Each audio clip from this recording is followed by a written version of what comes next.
So this video is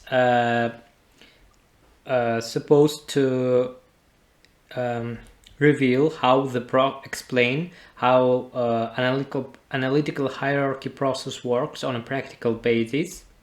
So as was mentioned before, it was developed by Thomas L. Saati, and it's considered as one of type of multi-criteria decision analysis tools.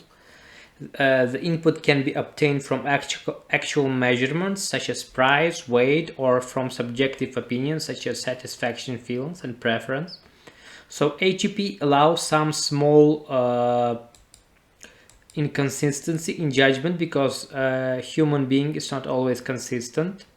The ratio scales are derived from the principal eigenvectors, and the consistency index is derived from the principal eigenvalue.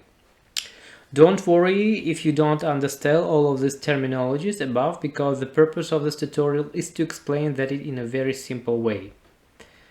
You just not need to read and go through with me. So let's start with pairwise comparison. So what does it mean?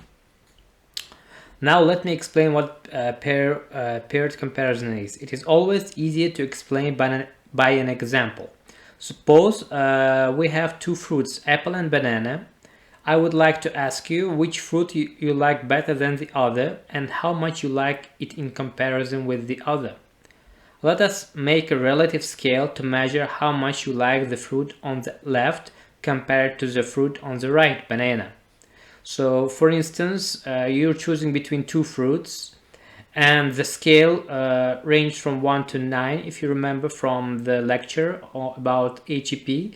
So 1 is equal, so you equally favor both bananas and apples, and it is hard for you to choose between them. Meanwhile, 9 is extreme favor either to banana or to apple. If you like the apple better than the banana, you think a mark between number 1 and 9 on the left side, so on this side. While if you favor banana more than apple, then you mark on the right side.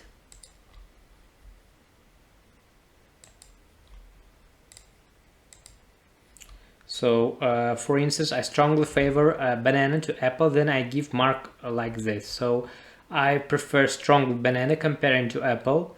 Now let us have 3 fruits.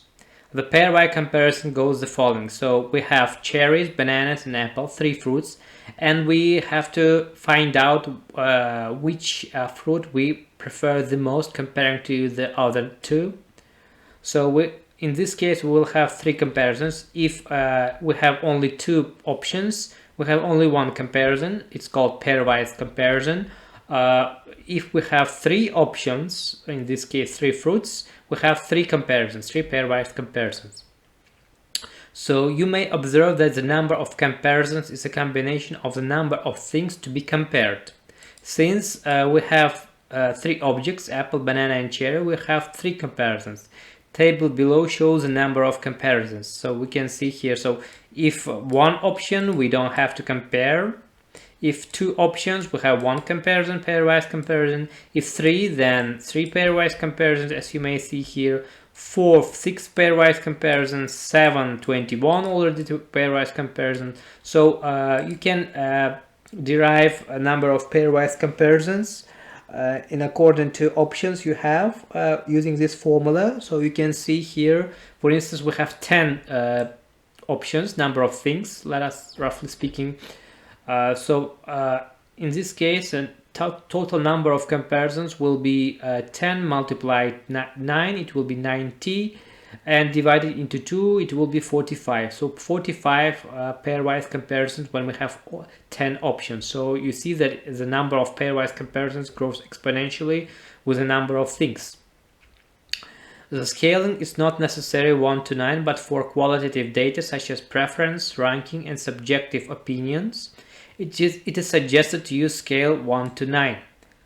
You can also use scales 1 to 5, for instance, famous Likert scale, but I suggest you to use 1 to 9 scale because it is more precise and concise compared to Likert scale. So in the next video, we'll find out how to make comparison matrix or reciprocal matrix.